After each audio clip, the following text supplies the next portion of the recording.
पड़ेगा। और जब भगवान में रस उमड़ जाएगा तो फिर अन्य जगह तुम्हारा मन ही नहीं जाएगा, मन केवल भगवान में भागवत में ही लगा रहेगा, संसार के प्रपंच में मन जाएगा ही नहीं। इसलिए मन में तो सदा भगवान का चिंतन करो। और ये तन से शरीर के नाना प्रकार के जो धर्म हैं, बेटा पति स्त्री घर परिवार व्यापार व्यवहार, ये सब इस तन से करो। तन से कर्म करो विधि नाना, मन राखेउ जहाँ कृपा निधाना। भगवान के चरण कमलों में सदा मन को लगा करके रखो। और इस तन से, इस शरीर से, इस काया से नाना प्रकार के जो सांसारिक कर्म है उसको करो। और मन की ही गति है।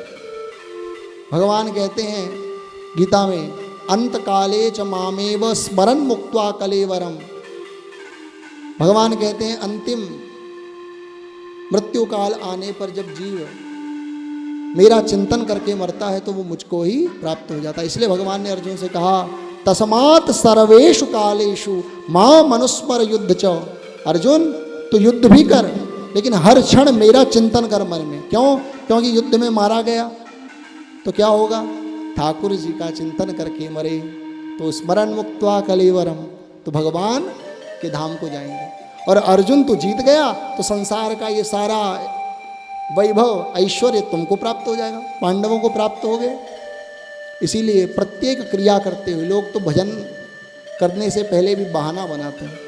अरे भैया, मैंने कहा ना, गोस्वामी जी ने कहा कि भैया संसार को ये तन दे दो, हाथ पैर ये इंद्रियां संसार के कार्यों में लगाओ, मन में बेटा बेटी घर परिवार स्त्री पुत्र इनकी आसक्ति को छोड़ दो। लेकिन जीव मन में क्या करता है? इन्हीं का ध्यान करता है। और अंत में अंते या मति सा गति, अंत में जहाँ चिंतन होता है, जहाँ भाव होता है, जिस भाव का चिंतन करते हुए जीव मरता है, उसी योनि को, उसी भाव को वो प्राप्त होता है। गीता में भी भगवान कहने, यम यम वापी स्मरन भावम त्यजत्यंते कलेवरम। कलेवरम यानी ये शरीर। यम यम वापी स्मरन भावम त्यजत्यंते कलेवरम तम तमेवैति कौन्तेय सदा तद्भाव भाविता। हे कौन्तेय, हे कुंती नंदन अर्जुन, वो उसी भाव को प्राप्त हो जाता है, उसी योनि में चले जाता है। भगवान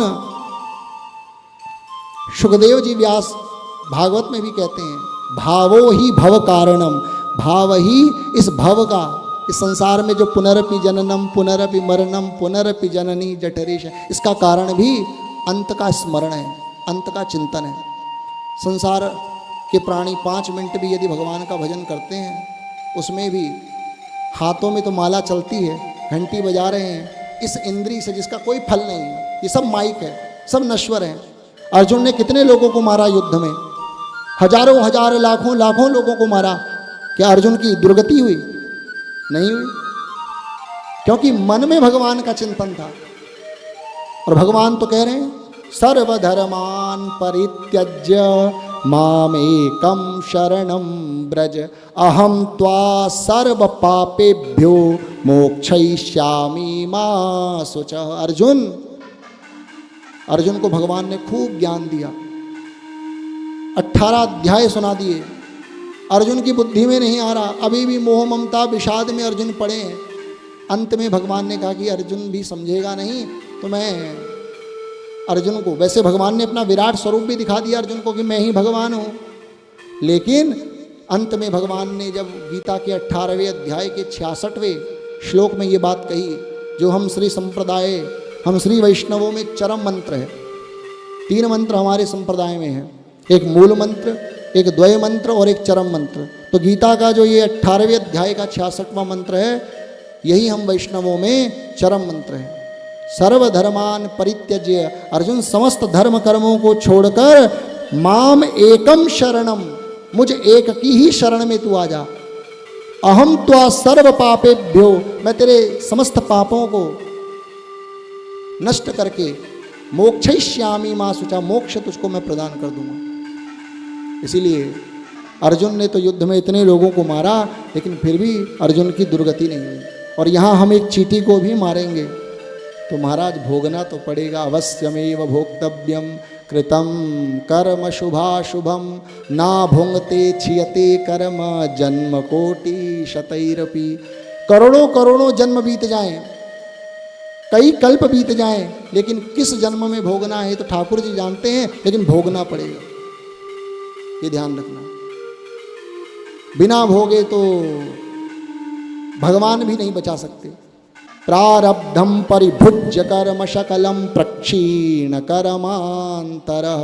प्रारब्ध तो भगवान कहते हैं भोगना पड़ेगा, लेकिन फिर लोग कहते हैं भगवान जब भोगना ही पड़ेगा तो भजन क्यों करें। तो ऐसे लोगों को आप जवाब देना कि 3 प्रकार के कर्म होते हैं, एक प्रारब्ध, एक संचित और एक क्रियमाण। अभी जो हम कर्म कर रहे हैं वो है क्रियमाण कर्म। हमने अनेक जन्मों में जो कर्म कर दिए उनको कहते हैं संचित कर्म। अभी वो गोदाउन है, वहाँ 1 से 1 जन्मों के हमारे कर्मों का ढेर पड़ा है, और उसी गोदान में से थोड़े से कर्मों को उठा करके इस शरीर की रचना जो हुई उसको कहते हैं प्रारब्ध, और प्रारब्ध को भोगना पड़ेगा। भगवान के भजन से केवल क्या होगा, संचित और क्रियमान कर्म नष्ट हो जाएंगे। भगवान कहते हैं कि मेरे भजन से, मेरी भक्ति से जीव के प्रारब्ध, संचित और क्रियमान कर्म नष्ट हो जाते हैं, लेकिन प्रारब्ध कर्म जीव को भोगना पड़ता है। प्रारब्ध तो पहले रचा, पाछे रचा शरीर। प्रारब्ध तो पहले रच गया, अब वो कटने वाला नहीं है। शरीर की रचना प्रारब्ध के कर्मों से हो गई, उसको भोग करके ही खत्म करना पड़ेगा।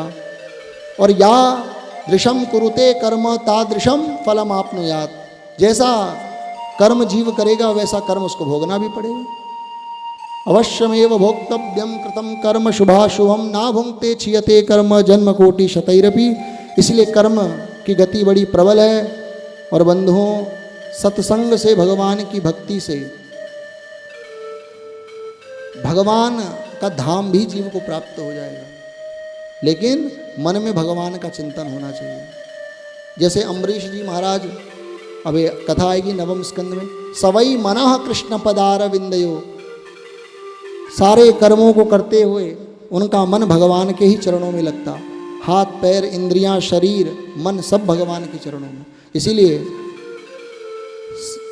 मन से केवल भगवान का ही चिंतन करो, और संसार के जितने भी लौकिक कर्म हैं वो सब अपनी इंद्रियां, हाथ पैर नाक कान में सब संसार के लोगों को दे दो, मन भगवान को दे दो। बस मन से ही गति है और मन से ही दुर्गति भी है। सारा खेल मन का है।